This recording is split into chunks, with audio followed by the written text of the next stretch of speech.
Jadi hari ini kita kedapatan satu customer, Koko dapat customer di toko ya.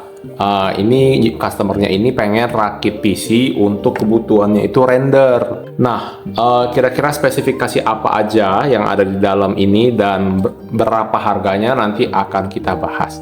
So, welcome back to Jane's Review and let's check it out.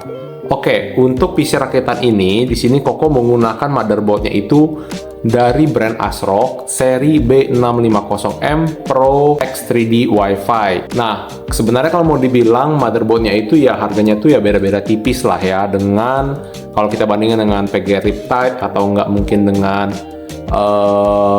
ya sejenisnya lah ya. Waktu itu Koko pertimbangannya ya karena dia udah prosesornya X3D, ya why not kita pakai motherboard yang sudah support X3D, karena dari segi konfigurasi itu mendukung untuk prosesor-prosesor generasi X3D ya.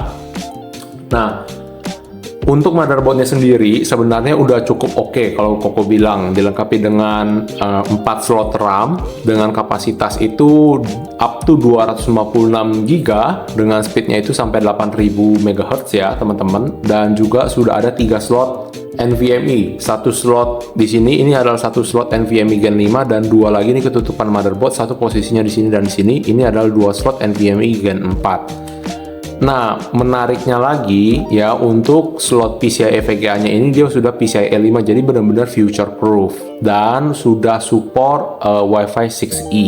Jadi teman-teman nggak perlu khawatir kalau misalkan pakai seri B650 ya.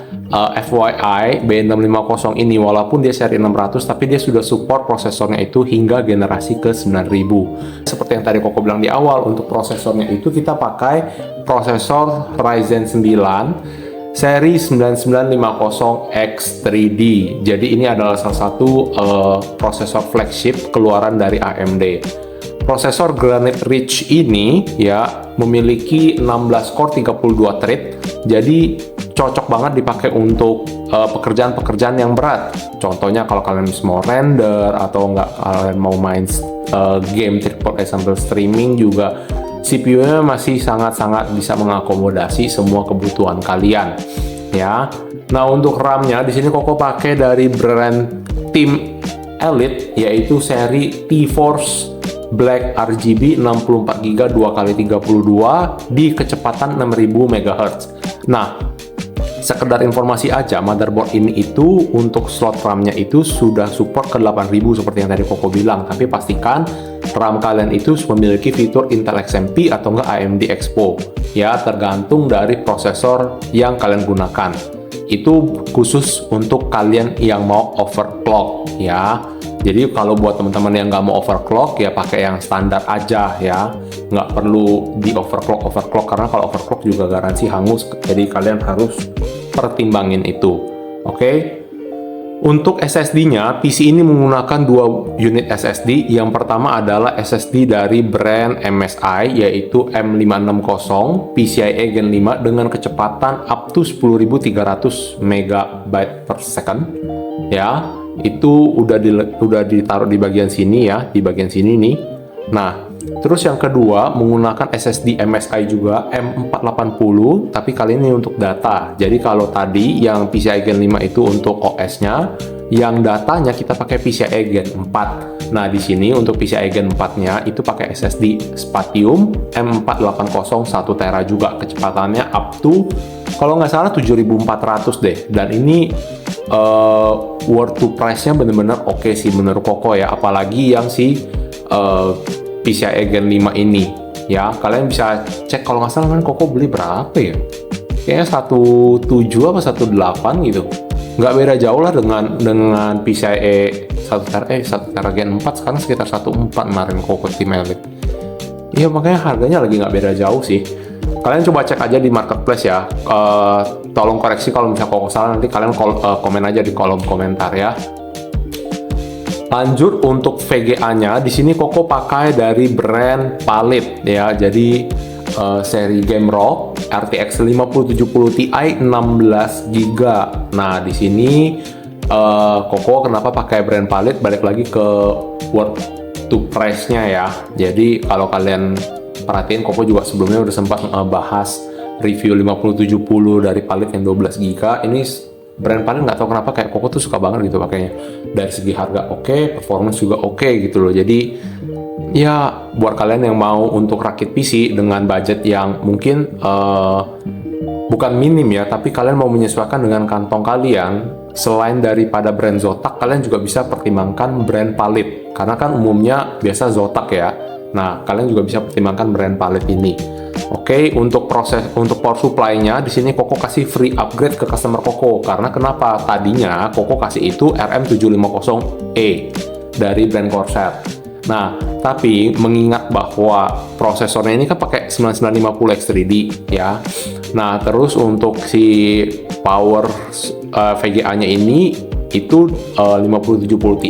Koko mau sesuatu yang lebih future proof ke depan, makanya Koko pakai 850 ya. Supaya apa? Supaya nanti kalau misalkan butuh tegangan listrik lebih, daya penyimpanannya masih cukup gitu loh. Terus untuk bicara soal CPU cooler, nah bicara untuk CPU cooler, Koko pakai si pendatang baru yang lagi hype nih, yaitu si Ocypus Delta L360.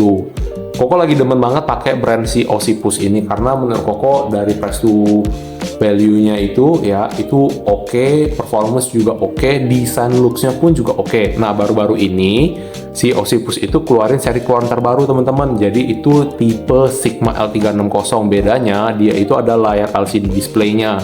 Untuk casingnya di sini yang teman-teman perhatiin itu Koko pakai dari brand Pantex XT Pro Ultra Wide ya. Jadi casing ini bisa untuk mengakomodasi motherboard ukuran ATX ya, dan sudah dilengkapi dengan 4 fan bawaan di RGB ya. Di bagian depan ada 3 dan satu lagi di bagian belakang. I got you. Hey, thanks. No problem. Hey, you think you're gonna add that new Spider-Man too? The kid? Yeah, maybe.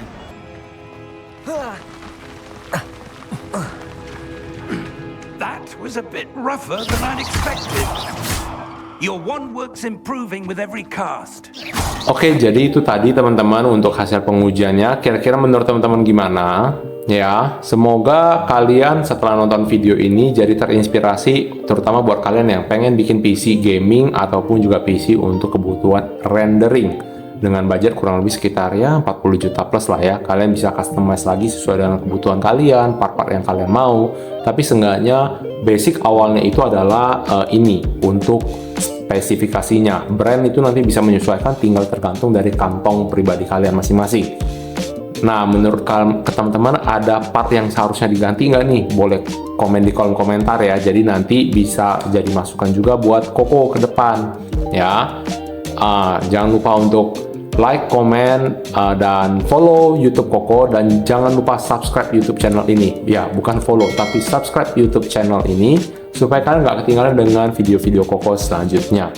So, this is it. See you on the next video and bye-bye.